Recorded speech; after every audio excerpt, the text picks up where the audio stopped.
ఇదిగో చెక్కు. ఏమిస్టర్ నీ చెక్కులు నీకు నమస్కారాలు. ఇస్తే డబ్బు లేదా గేడాదులుండు. అంటే నీ సంతకానికి విలువ లేదు రాయుడు. గురు గోవిందా, ఆవేశపడకు, అర్థం చేసుకో. ఇవి కూడా నువ్విచ్చిన చెక్కులే. 4 గీసుకోమని బ్యాంకులో ఇవ్వగానే గిరాటేశారు. మీరు నన్ను అవమానపరుస్తున్నారు. తప్పు నాయన. అవమానం చేసినా అన్యాయం చేసినా మీ అన్నయ్యకే చెల్లింది.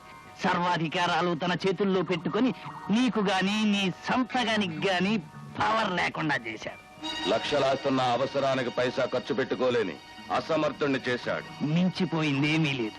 నీ వెనుక నేనుంటాను. ధైర్యంగా మీ అన్న ముందు నిలబడు. నీకేం కావాలో అడిగి తీసుకో. తీసుకోను గురు గోవిందా, రాబట్టుకుంటాను.